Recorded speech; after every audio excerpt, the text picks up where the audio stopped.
Greetings, everyone. Dr. Brian Scott with you as we start another week here of InsightToTheEndTimes.com. These podcasts have been a great help to many people to get an understanding of where we are in God's timetable as we approach the end of the age. We have shared a great deal about that in previous podcasts, so I'd encourage you to go to our website, InsightToTheEndTimes.com, and you'll see what we're talking about in terms of the timing and so on and so forth. Today, I've entitled this session, The Spirit of the Antichrist. I think everyone's heard the term Antichrist. He's a demonic figure working for Satan in these last days. He will be revealed as soon as the 7-year period of tribulation begins.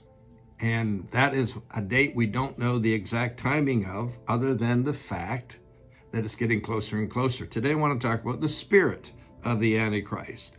Well, what's the spirit of anything? It's the sense or the presence or the spirit of something that's going to come to pass. So it foretells it. It's like an advance notice that it's coming to pass. Here's the best illustration that comes to my mind. You know the big box stores that we have in North America? For instance, Costco, big retailer of goods.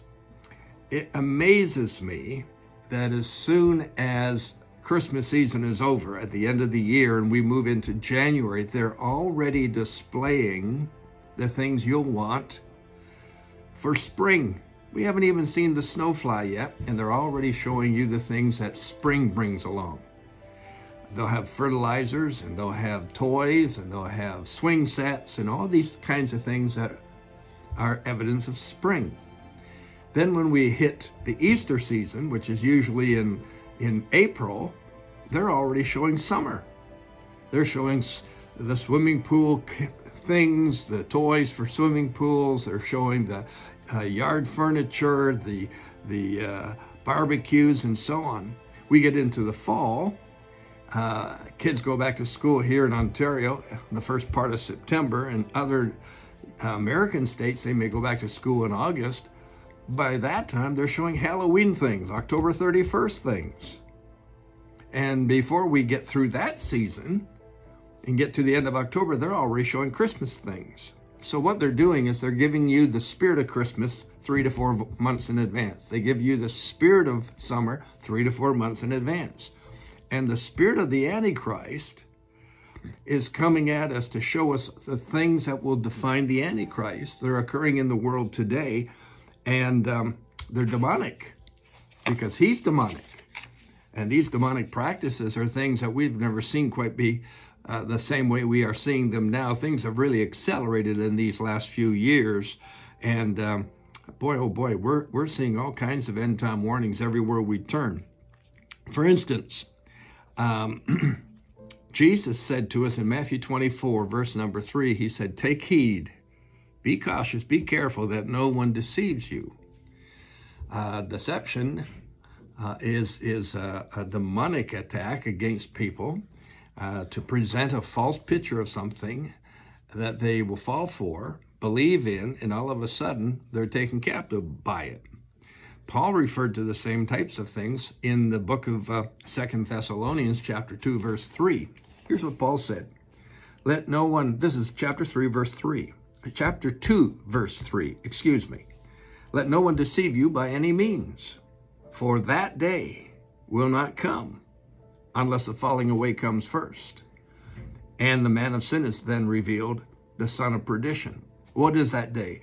That day is the day that the church of Jesus Christ is removed by way of rapture, which we have spoken a great deal about, and I will speak more about it this week. But this day is coming, and when it comes, then we're going to see the son of perdition. So we have the spirit of the Antichrist leading up to the time when the Antichrist is actually revealed. In 2 Thessalonians chapter 2, verse 9, Paul says, "The coming of the lawless one is according to the working of Satan, with all the power, signs, and lying wonders."